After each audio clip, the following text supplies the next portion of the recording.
Block 8. The Glass Menagerie.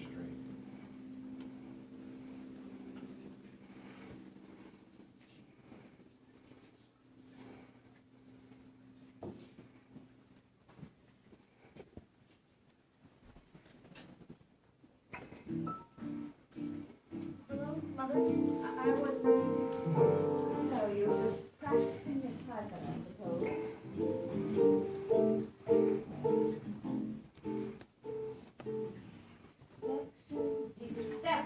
Deception.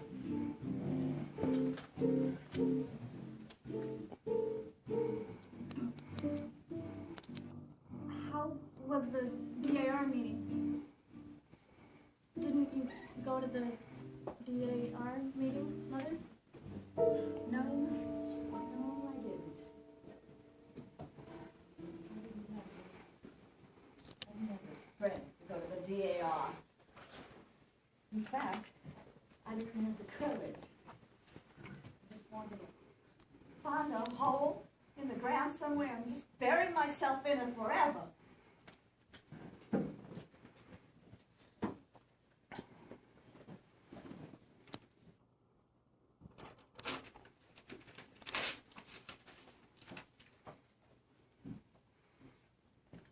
Why did you do that, Mother? Why? How old you are? Mother, you know my age. I was under the impression that you were an adult. Apparently, I'm very much mistaken. Please don't stare at me, Mother. What is going to become of us? What is the future? Has something happened, Mother? Mother, has something happened?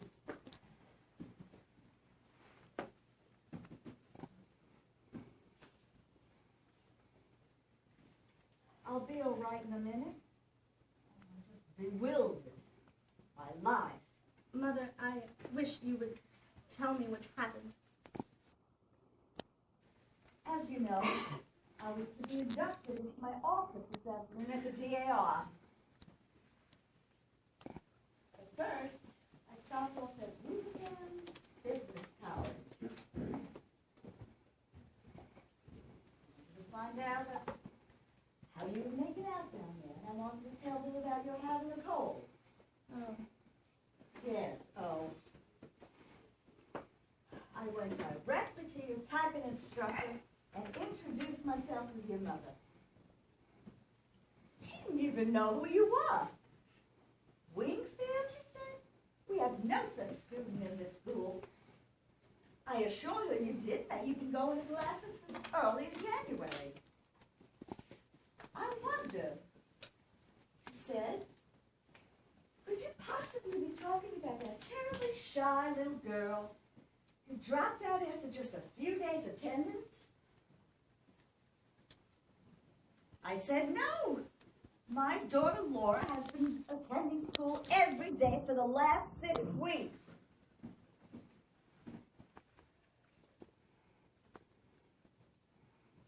Excuse me, the teacher said, and she took the attendance book down. Up, and there was your name unmistakably printed and all the days you were absent, until they finally decided that you must have dropped out.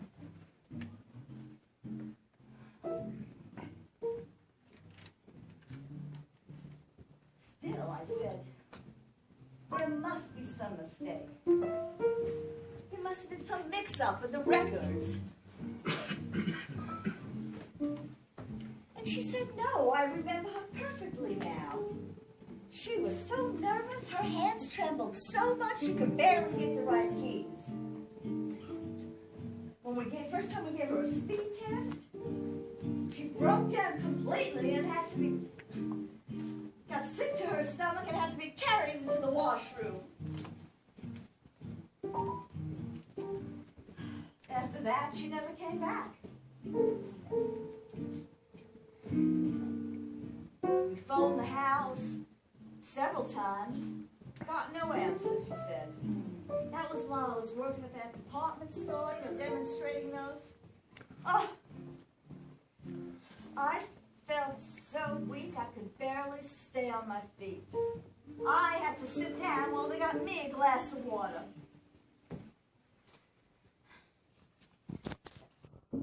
$50 tuition. I don't care about the money so much. That's not an important thing, but all of our plans, all of our hopes, and ambition for any kind of a future for you, gone up the spout, just gone up the spout, just like that. Laura, what are you doing? Oh.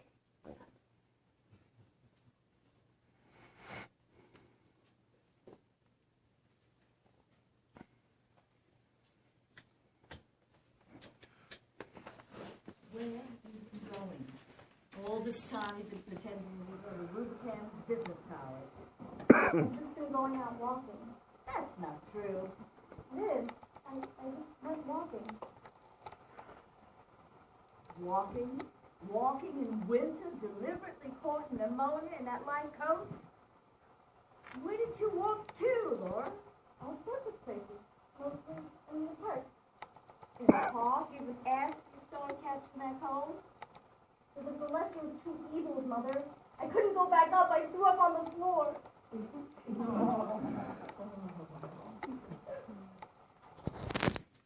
you mean to tell me that from 7:30 in the morning till after 5, every day you walked around in the park just to make me think that you were still going to Rubicam's Business College?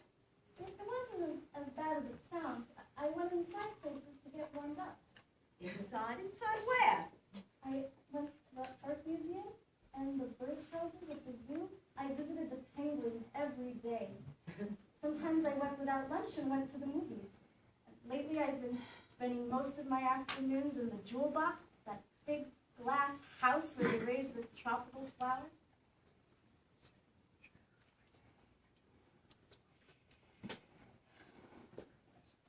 You did all this to deceive me? All this just for deception? Mother, Why? Why? Mother, when you're disappointed, you get that awful suffering look on your face like the picture of Jesus' mother in the museum. Listen.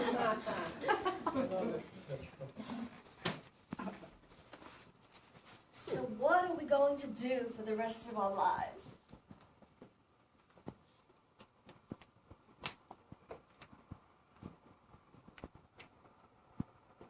What are we going to do? Sit home and watch the parades go by? Amuse ourselves with a glass menagerie?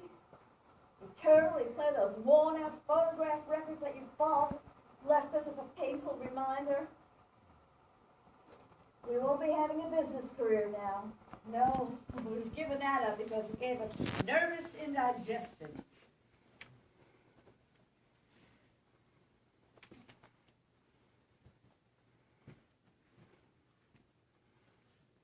What is there left for us but dependency all our lives? I know so well what becomes of girls who aren't prepared to occupy a position. I've seen such pitiful women who, I've seen such pitiful cases in the South. Barely tolerated spinsters living upon the grudging patronage of in-laws, hidden away in some little mousetrap of a room, little bird-like women without any nest, and just nibbling the crust of humility all their lives. Is this the future we've got planned out for ourselves? It's not a very pleasant one. Of course, some girls do marry. Laura, haven't you ever liked some boy? Yes, I liked one once. I came across his picture a while ago. He gave you his picture? No, it's in the yearbook. Here he is. Here he is in the Pirates of Penzance. The what? The operetta the senior class put on. He had a wonderful voice, and we sat across the aisle from each other Mondays, Wednesdays, and Fridays in the auditorium. And here he is with the silver cup for debating. You see his grin? Yes, looks like he's got a jolly disposition. He used to call me Roses. Blue Roses? Why did he call you such a silly name as that? When I had that attack of sclerosis, he asked me what was the matter. When I came back, I said, sclerosis. He thought I said blue roses, so that's what he always called me after that. Whenever he saw me, he'd holler, hello, blue roses. I didn't care for the girl he went out with, Emily Meisenbach. Emily was the best dressed girl at Solden. She never struck me, though, as being sincere. I read in the personals they're engaged. That's 6 years ago. They must be married by now. It's all right. Girls that aren't cut out for business careers usually wind up married to some very nice young man.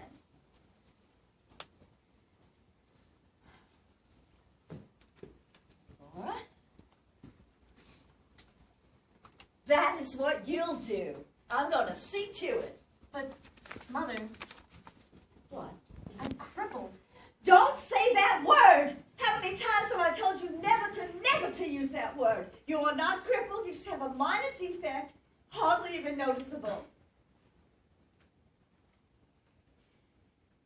When people have some sort of slight defect like that, they cultivate other things to make up for it. They develop charm, vivacity, and charm.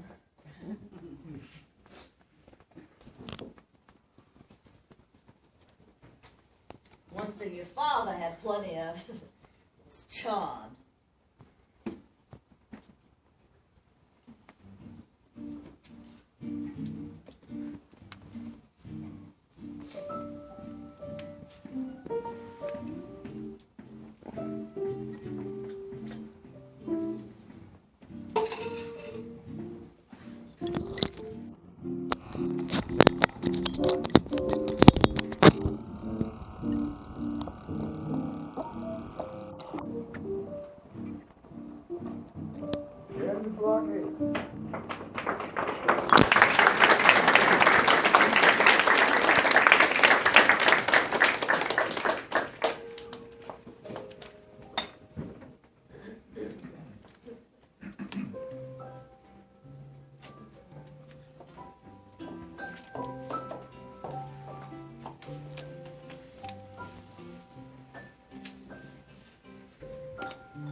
Listen to me, Stella. I've got...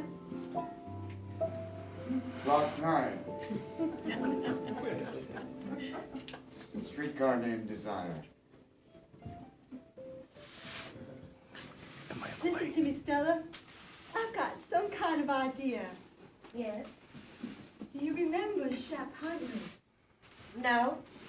Well, of course you do. I went out with him in college. I wore his pin for a while.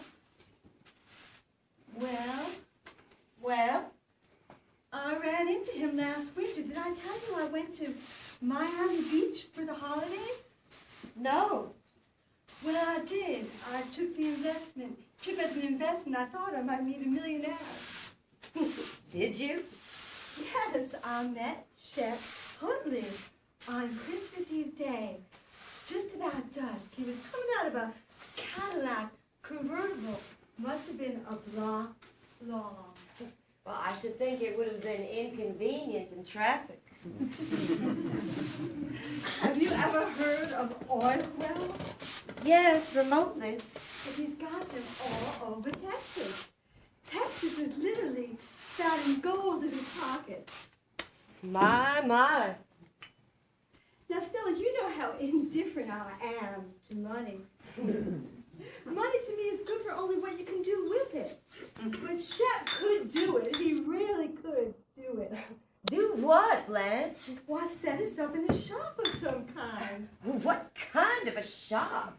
Well, a shop of some kind. How do I get in touch with Western Union? Operator! Operator, dial get me phone, Western honey. Union. Dial? Dial O. Oh? The O for operator. Oh, I can. I don't know how to dial.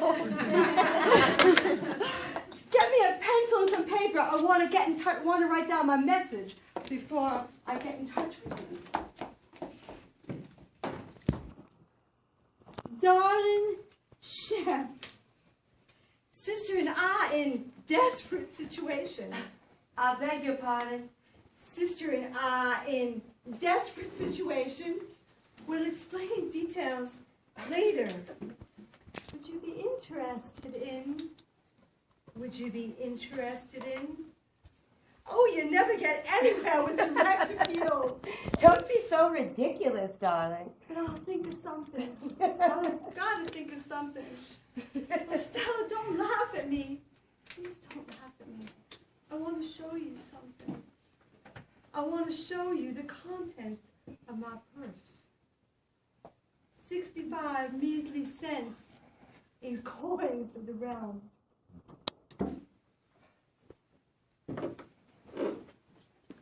Stanley doesn't give me a regular allowance.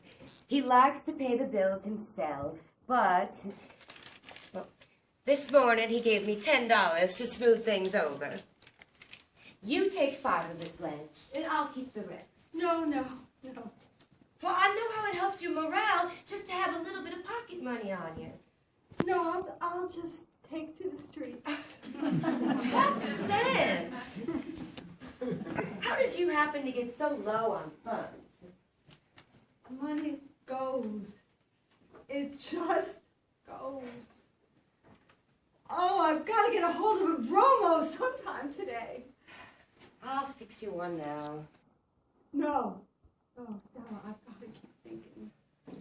Well, I wish you would just let things go. At least for a while. I can't live with him. You can. He's your husband. But how could I stay here with just this curtain between us with what happened last night? Blanche, you saw him at his worst last night. On the contrary, I saw him at his best. What such a man had to offer is sheer animal force. And he gave a wonderful exhibition of that last night. But the only way to live with such a man is to go to bed with him. And that's your job, not mine. After you've rested a bit, you'll see it is all going to work out. You don't have to worry about anything while you're here. I mean, expenses. Stella, I've got a plan to get both of us out of here. You are taking it for granted that I'm in something I want to get out of. I am taking it for granted that you have sufficient memory of Belle Reve to find this place and these poker players impossible to live with. Well, you are taking entirely too much for granted. Well, I can't believe you're in earnest. No. I understand how it happened a little bit. You met him when he was in uniform, an officer, not here, but... Well, I'm not sure it would have made any difference where I met him. Oh, if you're going to tell me it's one of those electric things between people, I'll just laugh in your face. Well, I'm not going to say anything more at all about it. Well, then don't. But there are things that happen between a man and a woman in the dark. Sort of make everything else seem unimportant. What you are talking about is just brutal desire. Just desire. Like that rattle-trap streetcar car that winds its way up this corner, going up one narrow street and down the next. Haven't you ever ridden on that streetcar? Yes, I have. It has taken me here where I'm unwanted and ashamed. Well, then don't you think your superior attitude is a bit out of place? Stella, I'm not trying to be or feel superior. It's just this. A man like that is all right to go out with once, twice, 3 times when the devil is in you. But to live with, have a child? I have told you, I love him. I tremble for you. I tremble for you. Well, I cannot help your trembling if you insist on trembling. May I speak plainly? Yes, do. Go ahead. Plainly as you want to.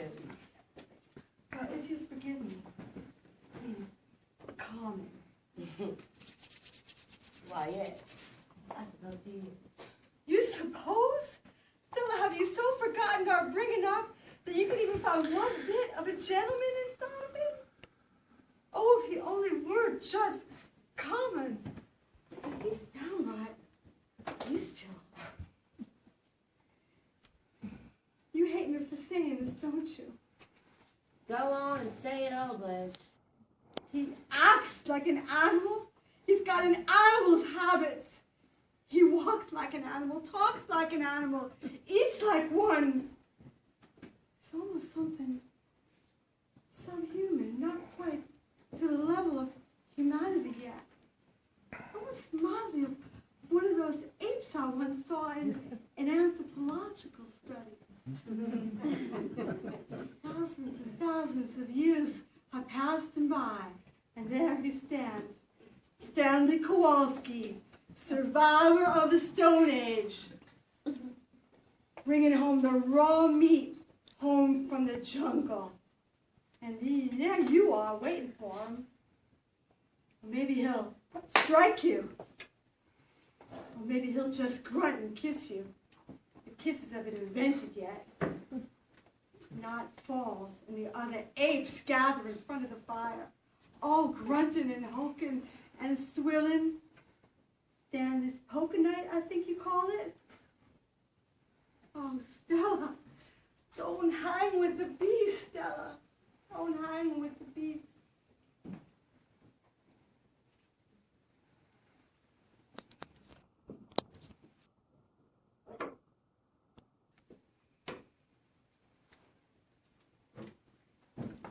The end of Block 9.